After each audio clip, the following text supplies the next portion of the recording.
Fellow Ghanaians, good evening. I'm happy that I have the opportunity this evening to engage with you again in your homes. I want at the outset to thank all of you for your prayers and expressions of good wishes when doctors advised me to go into quarantine for 2 weeks.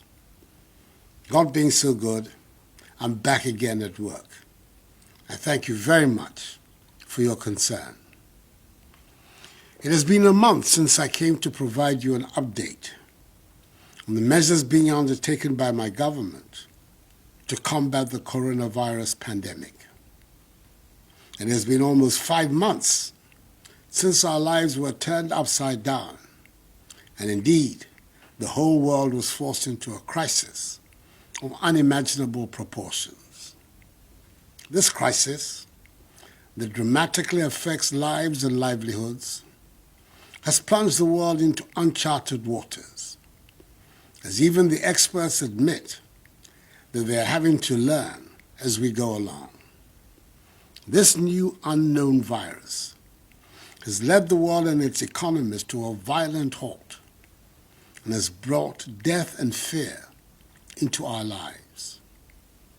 We in Ghana rose to the occasion and introduced measures to protect lives and livelihoods.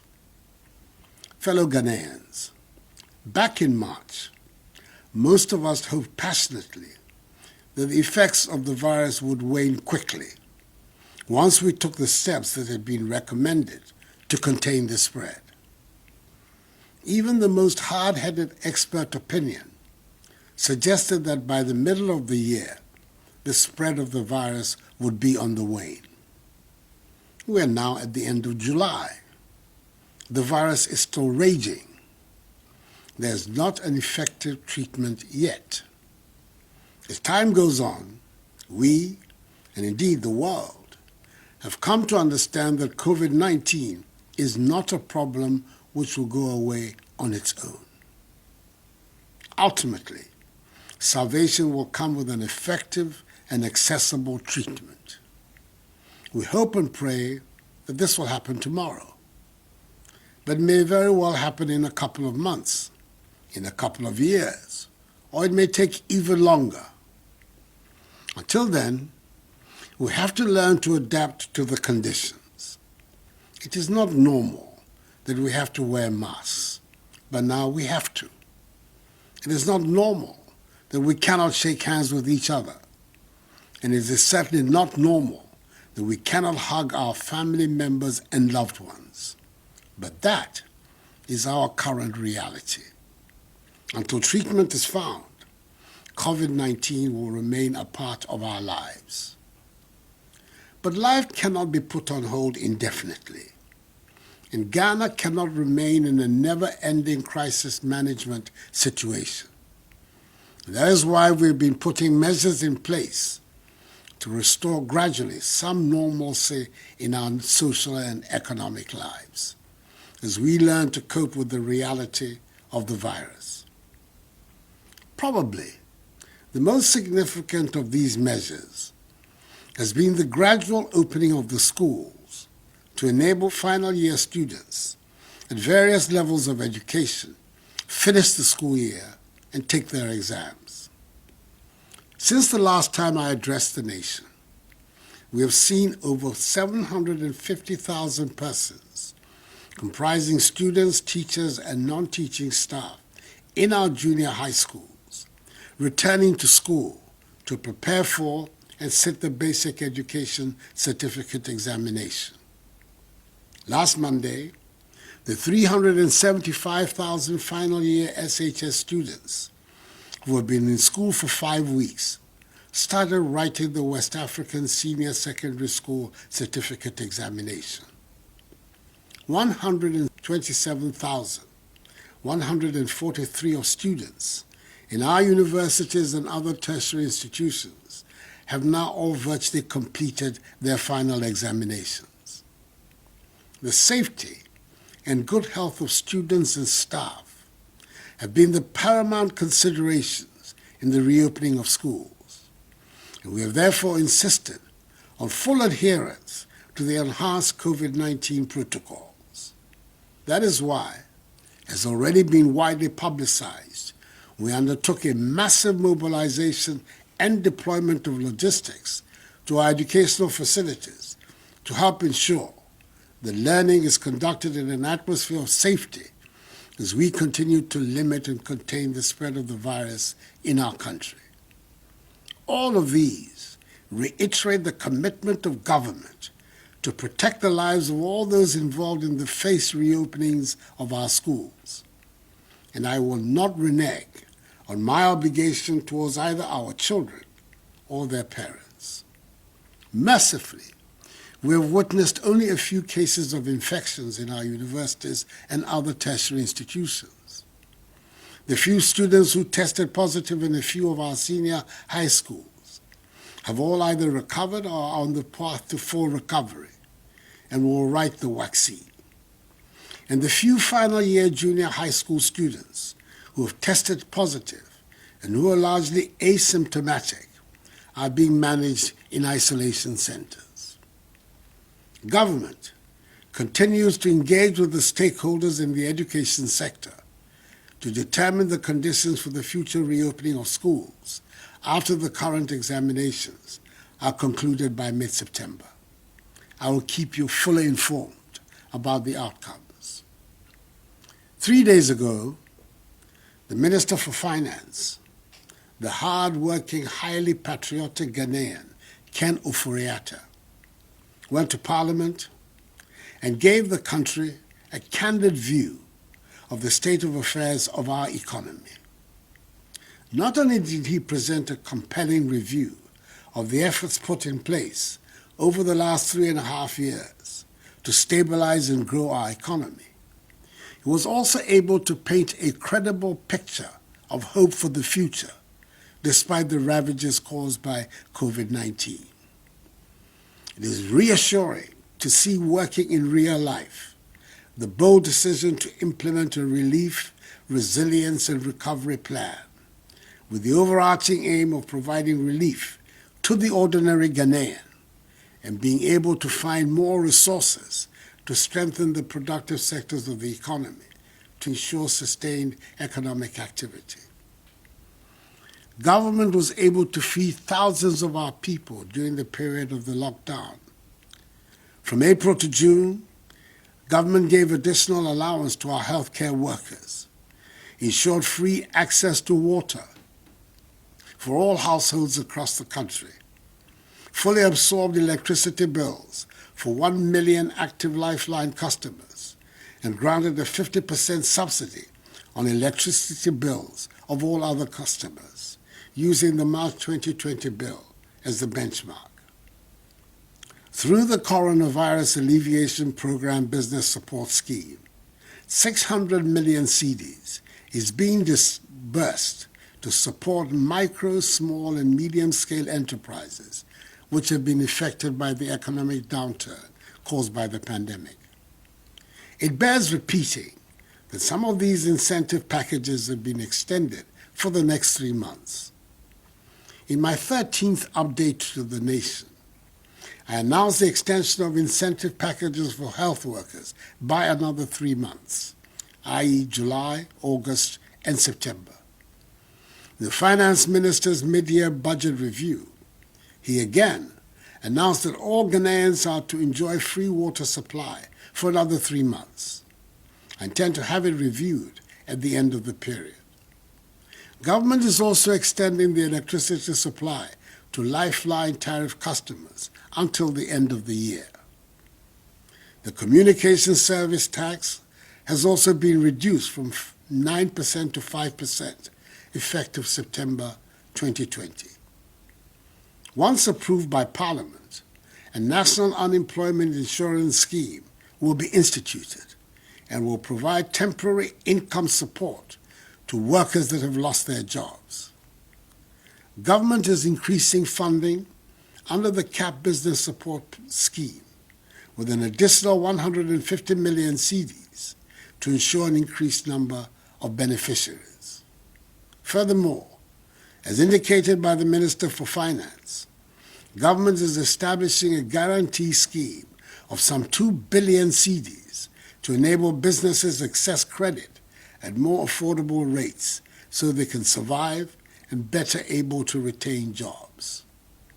All of these reaffirm our determination to save lives, jobs, and livelihoods, revitalize our economy, and safeguard the future of our country. I assure you that under my watch as President of the Republic, government will continue to work to create a diversified, transformed economy, fashion a conducive business climate that will deliver development, progress, and prosperity for all Ghanaians. This is my solemn pledge to you. Fellow Ghanaians, we are in the 5th month of the outbreak of COVID-19 on our shores. At first glance, it is alarming to see that 32,969 people have so far contracted the virus. But a closer look at the data will tell you that we are steadily on the path towards limiting and containing the virus and ultimately defeating it. The figure to look out for is the number of active cases. When I delivered update number 13, the number of active cases in the country, i.e. those who, as of 27 June 2020, had the virus, stood at 4,245. As at midnight of 24th July, nearly a month later, the number of active cases in Ghana stands at 3,307. Again, a month ago, the number of recoveries stood at 12,994. Today is 28,927. This means our recovery rate has improved from 75% of positives a month ago to 89.5%, all in 1 month currently. Our hospitalization and death rates have consistently been very low, some of the lowest in Africa and in the world. The Ghanaian people mercifully are not dying of the virus in the hundreds and thousands that were earlier anticipated and predicted, and that are being seen on a daily basis in some other countries. The behavior of this virus has baffled the experts and defied most predictions. But 5 months on, we can say that we're witnessing a much milder manifestation of the virus in this country than was initially feared. The rate of virus-related deaths has remained persistently low at 0.5% of confirmed cases. And I dare say, it is the grace of God and the measures taken by your government with your support that have produced this result. It is also importantly due to the immense dedication and hard work being exhibited by our healthcare workers who continue to care for those affected by the virus and for the sick in general, and to whom we continue to remain indebted. I must mention at this stage the completion and handing over on Friday of the 100-bed Ghana Infectious Diseases Center at the Ghana East Municipal Hospital. This is a world-class facility which serves as an example of cooperation between the public and private sectors in our country.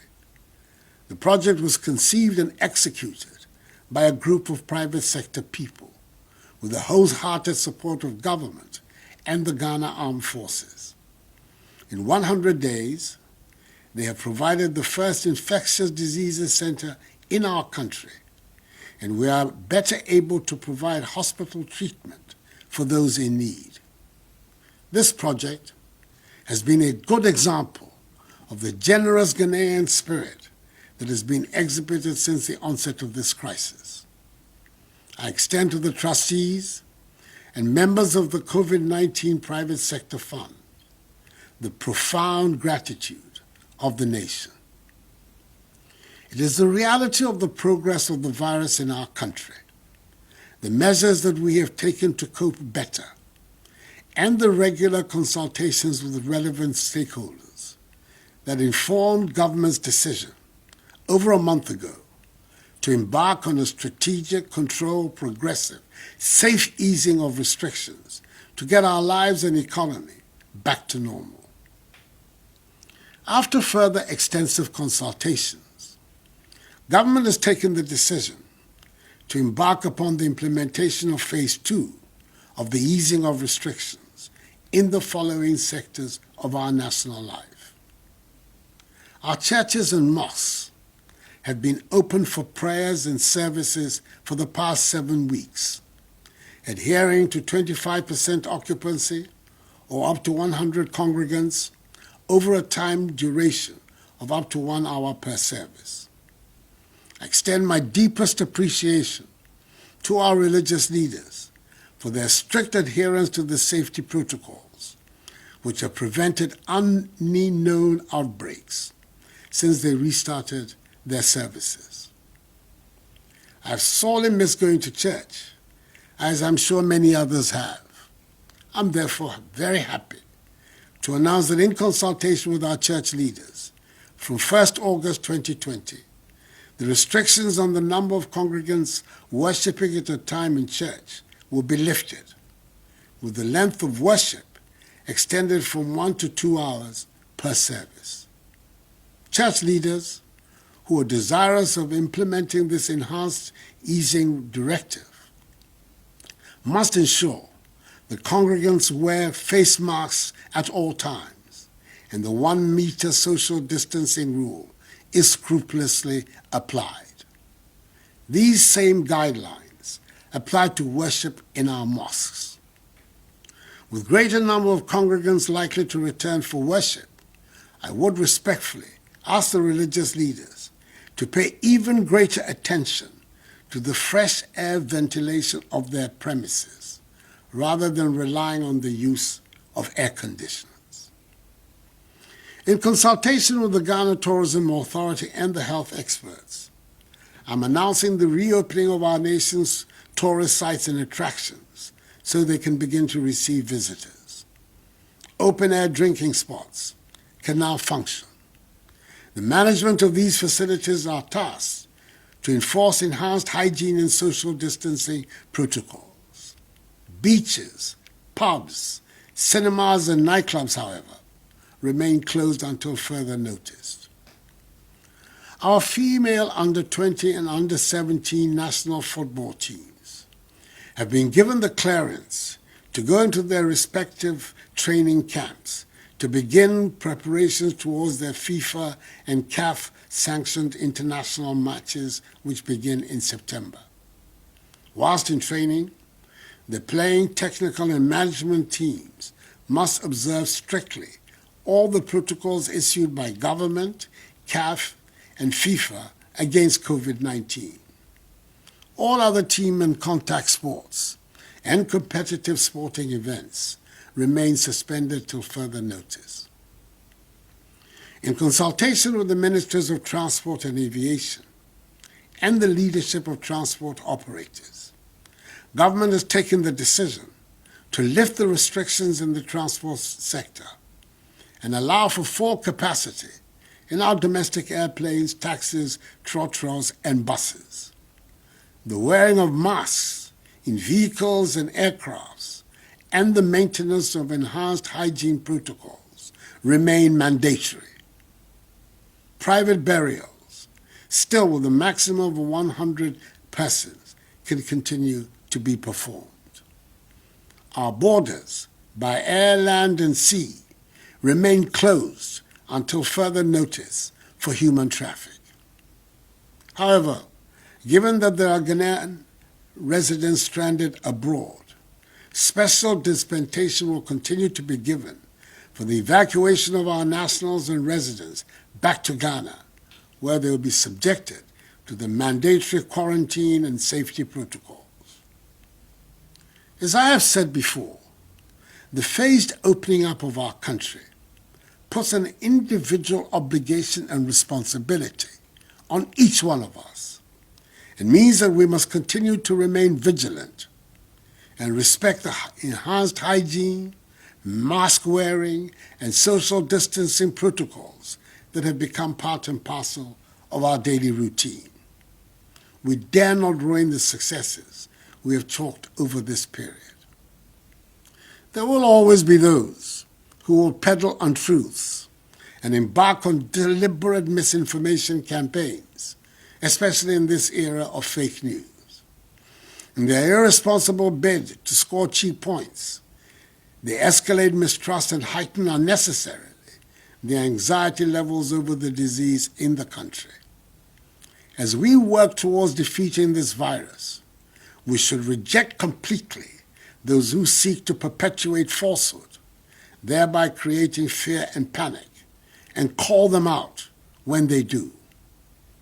Truth will always, in the end, triumph over lies.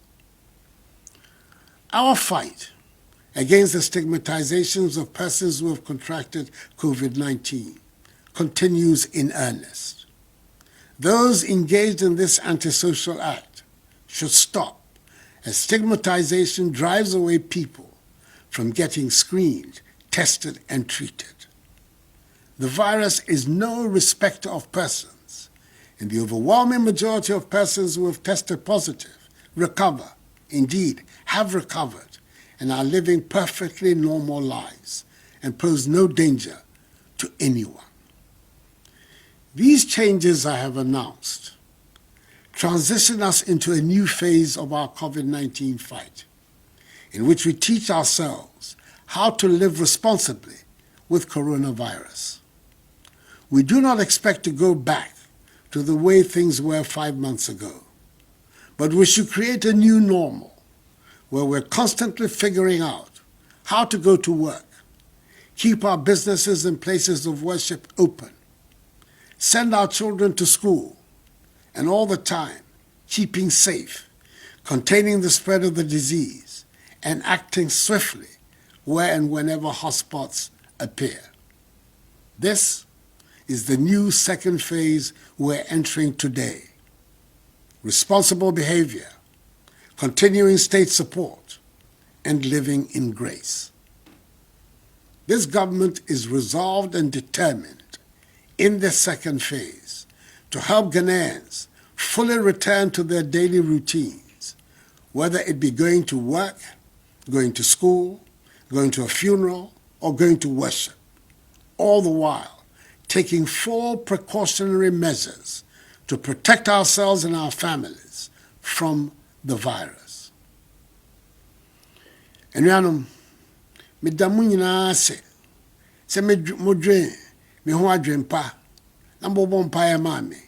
Emra Dr. Fokan say, me said them na otwe mienu. Nyankopɔn adɔ aroma, bɔne biara nka me. Nti ndaseɛ na mede ma mu nyinaa. Anyame me, minda nya fe hyiake. Yehia mi, hedwamo papa, ni nye sole ha mi, beni datrefoe, wo mi ngake, nhotumi, ochi enyo. Nyumodromona, efonko, nina ami. Noyewo, inkeshida, ihanye fe. Fellow Ghanaians, I have never wavered in my deeply held conviction that if each one of us embraces the safety protocols and we continue to put our faith in the Almighty, we will emerge strongly from this crisis. This too shall pass, for the battle is the Lord's. May God bless us all in our homeland Ghana and make her great and strong. I thank you for your attention and good night.